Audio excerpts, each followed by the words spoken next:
मैं एक गाँव देहा की लड़की हूँ। मैं अपने गाँव से एक इकलौती लड़की थी जिसे उसके घरवालों ने बाहर पढ़ने भेजा था, वरना गाँव में कोई भी लड़की 5वीं क्लास से ज्यादा नहीं पढ़ी थी क्योंकि गाँव में कोई बड़ा स्कूल ही नहीं था। शादी से कुछ दिन पहले मेरे मंगेतर ने मुझसे अपनी पवित्रता साबित करने को कहा। हमारे गाँव में बाबाजी का आश्रम था। उस आश्रम में कुतिया बनी हुई थी जहाँ लड़की को 5 दिन गुजारने होते। अगर लड़की कुंवारी न होती तो गायब हो जाती और अगर 5 दिन बाद सही सलामत वहां से वापस आ जाती तो इसका मतलब वह कुंवारी है। मैंने बहुत मना किया कि मुझ पर यह जुल्म न करे, लेकिन मुझे जबरदस्ती उनके आश्रम में ले जाकर बंद कर दिया गया और एक रात में कुटिया में सो रही थी। बीच रात में मेरे साथ जो हुआ, मेरी रूह कांप गई क्योंकि वहां मेरे साथ घर पर शादी की तैयारियां जोर शोर से हो रही थी। मैं बहुत खुश थी। मेरी मंगेतर का नाम राहुल है और वह हमारे गांव के जमींदार के यहाँ नौकरी करता है। हमारा रिश्ता भी गांव के जमींदार ने करवाया है। वह बहुत धनी और भले आदमी है। मेरी सहेली मुझे राहुल के नाम से छेड़ रही थी। ने राहुल को पहले से नहीं जानती थी। वह मेरे पापा के दोस्त का बेटा था। मैं दुल्हन बनी अपने कमरे में बैठी थी जब बारात के आने का शोर मेरे कानों तक आया तो मैं और ज्यादा खुश हो गई थी। मैं अपने गांव की सबसे होनहार और पढ़ी लिखी लड़की थी। सारे गांव में इंटर पास करने वाली मैं पहली लड़की थी। मेरे पापा के साथ थे लेकिन मुझे पढ़ने का बहुत शौक था। 5 क्लास पढ़ने के बाद मैं अपने गांव में और आगे नहीं बढ़ सकती थी क्योंकि वहां पर स्कूल सिर्फ 5वीं क्लास तक ही था। इसीलिए मैंने अपने पापा से बहुत जिद किया कि मुझे आगे बढ़ने दे, लेकिन मेरे पापा बिल्कुल नहीं चाहते थे कि मैं आगे पढ़ाई करूं। लेकिन मैं भी कहाँ मानने वाली थी। मैंने अपने पापा को प्यार से समझाया। जब वह नहीं माने तब मैं उनसे नाराज हो गई और कई दिनों तक खाना भी नहीं खाया, जिससे उन्हें मेरी जिद के आगे झुकना ही पड़ा। लेकिन उन्हें यह डर था कि कहीं मैं बदल ना जाऊं और बाहर जाकर बिगड़ ना जाऊं। उन्होंने यह भी सुन रखा था कि जब लड़कियां ज्यादा पर लिख जाती है तो वह किसी की नहीं सुनती, अपने माँ बाप तक की बात नहीं मानती और माँ बाप से बहस भी करती है। इसीलिए मुझे आगे बढ़ने से रोक रहे थे। लेकिन उन्होंने मेरे आगे यह शर्त रखी कि जहां वह चाहेंगे वहीं मेरी शादी होगी। मुझे तो सिर्फ आगे पढ़ना था, इसीलिए मैंने उनकी शर्त हंसी खुशी स्वीकार कर ली। गांव के पास कोई स्कूल नहीं था जहां मैं आगे की पढ़ाई कर सकती थी, इसीलिए मुझे शहर भेज दिया और मैं वहीं हॉस्टल में भी रहती थी। 15 दिन बाद गांव को आती थी। जब भी मैं घर वापस आती थी तो गांव के लोग मेरे पापा को ताने मारते थे, यह तो इसे पढ़ा रहा है, आगे चलकर यही लड़की नाक कटवा देगी, फिर तो कहाँ पहुंच पाएगा। लेकिन पापा उनकी बातों को अनसुना कर दिया करते थे क्योंकि उन्हें अपनी बेटी पर पूरा भरोसा था। जैसे ही मैंने इंटर की परीक्षा पास की और अपने गांव वापस लौटी, पापा ने मेरी शादी का फैसला आनन फानन में कर दिया था। रोशनी, हफ्ते बाद तुम्हारी शादी है। जैसे ही उन्होंने मुझसे यह कहा मैं एकदम दंग रह गई। लेकिन पापा ने मुझसे पढ़ाई के बदले यह वादा किया था कि वह जहां कहेंगे मैं वहीं शादी करूंगी। फिर मैंने भी अपना वादा निभाया, खुशी खुशी शादी के लिए राजी हो गई और शादी को लेकर पापा से कई सवाल नहीं किया। मेरी शादी किससे हो रही है, कौन है सहायक, क्या करता है, कुछ नहीं पूछा। यहाँ तक कि मैंने राहुल को एक बार दिखाने को भी नहीं कहा। पापा को यह डर था कि मैं शादी के लिए मना करेंगे और वह बहुत बेचैन थे। लेकिन मेरी रजामंदी देखकर वो खुश हो गए कि उनकी बेटी ने उनका भरोसा नहीं तोड़ा। मैंने भी शहर में पढ़ाई करते वक्त कभी किसी लड़की से दिल नहीं लगाया था, सिर्फ वहाँ अपनी पढ़ाई पर ध्यान दिया था और ना ही मैंने कभी सोचा था कि मेरा जीवन साथी कैसा होना चाहिए। इसीलिए मैं अपने घरवालों की खुशी में उनके साथ हंसी खुशी तैयार थी। ने यह भी जानती थी कि मेरे मुंह से निकला एक भी शब्द मेरे पूरे खानदान की इज्जत मिट्टी में मिला सकता है और पूरे गांव में उनकी नाक कटा सकता है। लोग यही कहेंगे कि बेटी ने 4 क्लास क्या पढ़ लिए। माँ बाप के सामने जवान चलाने लगी। मैं अपनी शादी को लेकर बहुत खुश थी। जैसे जैसे शादी के दिन करीब आ रहे थे मेरे पापा की बेचैनी बढ़ने लगी थी, क्योंकि गांव में सभी लोग मेरी पढ़ाई के खिलाफ थे और फिर मैं तो पढ़ाई करती रहती और घर से इतनी दूर हॉस्टल में थी। गांव वाले तरह तरह की बातें किया करते थे, लेकिन पापा मेरी खुशी के आगे सबको नजरअंदाज कर दिया करते थे। मगर अब शादी नजदीक थी तो पापा की बेचैनी बढ़ने लगी थी। लेकिन शादी से पहले मेरी मम्मी मेरे कमरे में आई और जो सवाल उन्होंने मुझसे पूछा उनको सुनकर मैं दंग रह गई। फिर मुझे अपने पापा की बेचैनी की वजह का पता चल गया। मैं सोच भी नहीं सकती थी कि मुझ पर ऐसा सवाल भी उठाया जाएगा। मम्मी कहने लगी, 7 साल शहर के हॉस्टल में रहकर आई हो, इज्जत की अर्थी तो नहीं उठवा कर आई हो। वहाँ सबके सामने तुम्हारे पवित्र होने का इम्तिहान है।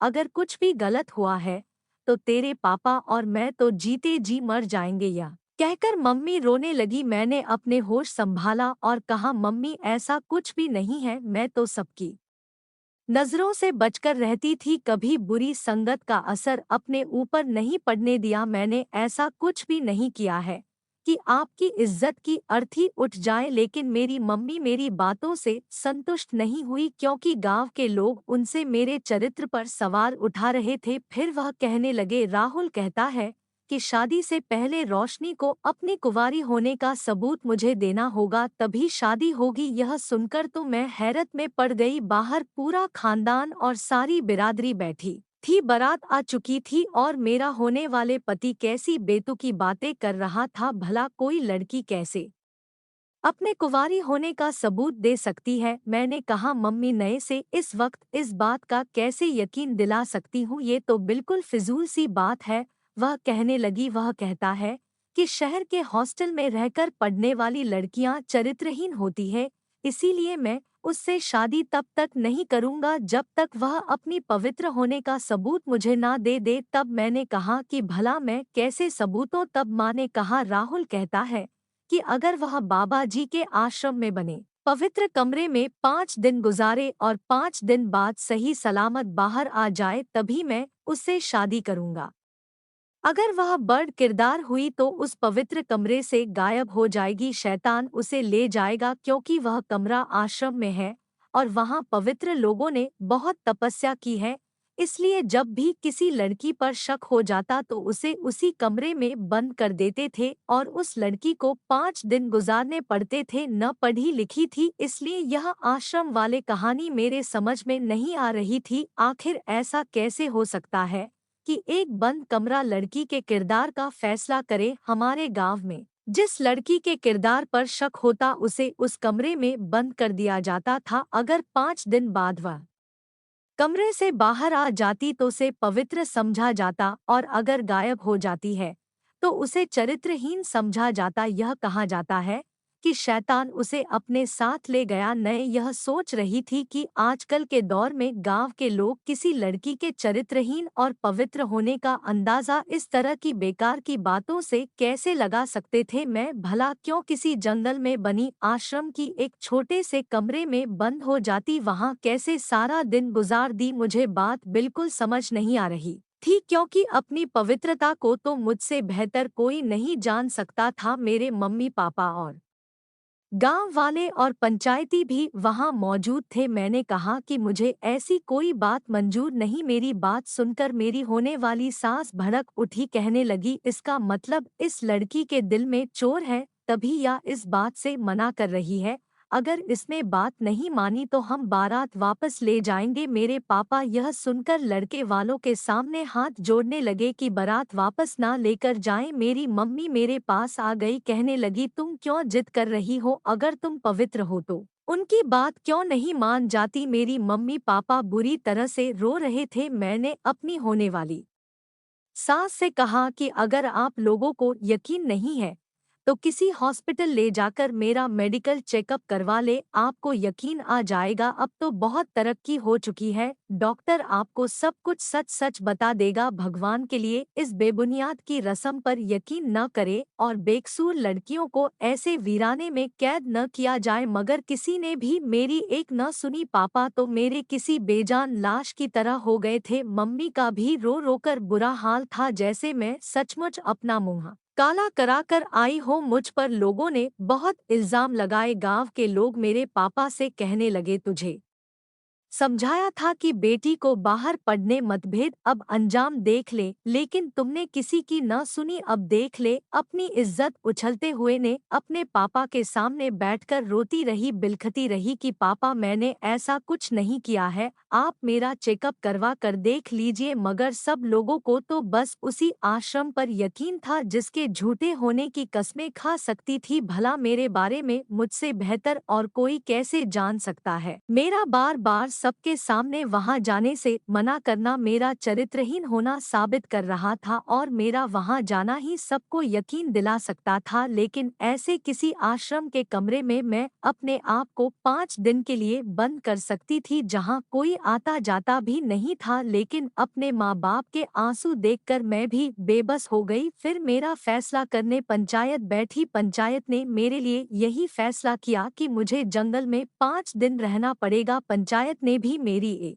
न सुनी। मैंने भी अपने माँ बाप की खातिर उनका यह फैसला कबूल कर लिया। मैंने दुल्हन का जोड़ा बदला और सिंपल से कपड़े पहन लिए और जाने के लिए तैयार हो गई। लेकिन मुझे बहुत अफसोस था कि राहुल ऐसी झूठी और जाहिल आना और घटिया सोच रखता है। मुझे उसकी सोच पर तरस आ रहा था। फिर मैं कुछ काम के बड़े लोगों और अपने पापा के साथ वहां के लिए चल पड़े और उस छोटे से कमरे में मुझे बंद कर दिया, जहां कहीं से रोशनी की एक किरण भी नजर नहीं आ रही थी। उस कमरे में बस एक चारपाई थी जिस पर मैं बेपसी से लेती हुई आंसू बहा रही थी। न जाने कैसी अंधेरी नगरी थी। बचपन से मैं इस चाहे लाना रिवाज को होते हुए देख रही थी। जंगल के बीचों बीच आश रम के कोने में एक कमरा बना हुआ था जहां मासूम लड़कियों को कैद कर दिया जाता था और 5 दिन के खाने पीने का सारा सामान भारत दिया जाता था, क्योंकि कमरे के बाहर ताला डाल दिया जाता था और 5 दिन से पहले वहां कोई नहीं आता था। नहीं पता था कि राहुल तो मुझ पर शक क्यों हुआ था। कमरा बिल्कुल बंद था, वहां एक लाइट तक मौजूद नहीं थी जिससे टाइम का पता चल सके। बस एक पंखा चल रहा था। जंगल के पास दिल को सुनसान जगह थी जहां जंगली जानवर आकर दरवाजा तोड़कर मुझ पर किसी भी वक्त हमला कर सकते थे। इसी ने मेरे दिल को दहला कर रख दिया था। मैं चारपाई पर बैठ गई, लेकिन कमरे का दरवाजा लोहे का था। मुझ जैसी पतली दुबली लड़की उसे नहीं खोल सकती थी। मैंने खाने की टोकरी से कपड़ा हटाया तो उसमें बस थोड़े से फल के सिवा और कुछ नहीं था। कमरे में पंखे का कोई बटन मौजूद नहीं और न ही कोई बल्ब लगाया गया था। वहां एक बाथरूम था जिसने भी अंधेरा था। मैंने पूरे कमरे की अच्छे से तलाशी ली, कुछ दिखाई भी नहीं दे रहा था। मैं बेपसी से दोबारा चारपाई पर बैठ गई। अभी कुछ टाइम ही गुजरा था कि मुझे वहां किसी के आने की आहट होने लगी। मेरे डर से जान निकलने लगी है। बाहर कुछ जंगली जानवरों की आवाज आने लगी थी। उस पर सितम हुआ। बिजली भी चमकने लगी। बिजली की रोशनी को कमरे में नहीं आ सकती, पर उसकी आवाजों से मेरा दिल जोर जोर से धड़क रहा था। फिर वहां तेज बारिश होने लगी। मैं चारपाई पर बैठी रोने लगी। मुझे अपने कजिन का किस्सा याद आने लगा। जब मैंने होश संभाला, पहली बार मेरे घर में मेरे बड़े पापा की बेटी की शादी भी ऐसे ही रोक दी गई थी। मेरी कजिन जब दूसरे गांव से अपनी मौसी के घर पर कुछ दिन रहकर वापस लौटी तो